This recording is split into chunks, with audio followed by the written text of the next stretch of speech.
Free left ಎಲ್ಲೆಲ್ಲ ಕೊಡೋಕ್ಕಾಗುತ್ತೋ ಅಲ್ಲೆಲ್ಲ ನೀವು ಬಂದ್ಬಿಟ್ಟು ಅದನ್ನು ಅಲೋ ಮಾಡಿದ್ರೆ ಖಂಡಿತ ಪೈಲಪ್ ಆಗೋದಿಲ್ಲ. ಕೊನೆದಾಗ ಬಂದ್ಬಿಟ್ಟು ಎಲ್ಲೆಲ್ಲ ಮೆಟ್ರೋ ಕೆಲಸ ನಡೆಯುತ್ತೋ, ಇಲ್ಲ ರೋಡ್ ವರ್ಕ್ ನಡೆಯುತ್ತೋ, ಇಲ್ಲ ಡ್ರೈನೇಜ್ ಕೆಲಸ ನಡೆಯುತ್ತೋ ಅಲ್ಲೆಲ್ಲ ಬಂದ್ಬಿಟ್ಟು ರೋಡ್ ಕಾಂಟ್ರಾಕ್ಟರೇ ಬಂದ್ಬಿಟ್ಟು ರೋಡ್ನ ಮೇಂಟೈನ್ ಮಾಡಬೇಕು. ಸೊ ಬಂದ್ಬಿಟ್ಟು ಅದು ಸಿಸ್ಟಮಲ್ಲೇ ಬರಬೇಕು, ಬೈ ಲಾಲೇ ಇರಬೇಕು. ಅಂಟಿಲ್ ಪ್ರಾಜೆಕ್ಟ್ ಕಂಪ್ಲೀಟ್ ಆಗಿ ಅದು 5 ವರ್ಷ ಆಗಲಿ ಇಲ್ಲ 5 ತಿಂಗಳು ಮುಗೀಲಿ, ಕಾರ್ ರೋಡ್ ಬಂದ್ಬಿಟ್ಟು ಅವರೇ ಬಂದ್ಬಿಟ್ಟು ಮೇಂಟೈನ್ ಮಾಡಬೇಕು. ಅವಾಗ ಎಲ್ಲೂ ಬಂದ್ಬಿಟ್ಟು ಟ್ರಾಫಿಕ್ ನಿಲ್ಲೋದೇ ಇಲ್ಲ, traffic it smoothly going on. ಈ ವಿದೇಶದಲ್ಲಿ ಎಲ್ಲಿ ಬೇಕಾದ್ರೂ ಹೋಗಿ ನೋಡಿ, ಯಾವುದೇ ಕಂಟ್ರಿಯಲ್ಲಿ ಬಂದ್ಬಿಟ್ಟು ದೊಡ್ಡ ಸಾರ್ ಹಾಕ್ಬಿಡ್ತಾರೆ, ಇಲ್ಲಾಂದರೆ ದೊಡ್ಡ ಇದಾಕ್ಬಿಡ್ತಾರೆ.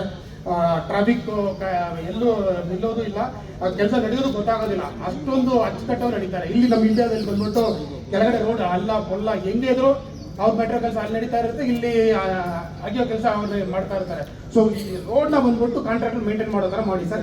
ಮತ್ತೆ ಲಾಲ್ ಬಾಗಲ್ಲಿ ಬಂದ್ಬಿಟ್ಟು ಮಳೆ ಬಂದರೆ ಎಲ್ಲೂ ಬಂದ್ಬಿಟ್ಟು ಇದು ಮಾಡೋಕ್ಕಾಗೋದಿಲ್ಲ. ಒಂದು ಸ್ವಲ್ಪ ಶೆಲ್ಟ್ರು ಅಲ್ಲಲ್ಲಿ ಒಂದು 1/4 ಕಿಲೋಮೀಟರ್ 1/2 ಕಿಲೋಮೀಟರ್ ಒಂದು ಶೆಲ್ಟರ್ ಮಾಡಿದ್ರೆ ವಿಸಿಟರ್ಸ್ ಎಲ್ಲರಿಗೂ ಬಂದ್ಬಿಟ್ಟು ಸ್ವಲ್ಪ ಯೂಸ್ ಆಗುತ್ತೆ, ಬೆಲೆ ಬಂದರೆ ಒಂದು ಕಡೆ ಹೋಗೋದಕ್ಕೆ ಅಷ್ಟೇ ಸರ್. Thanks for this.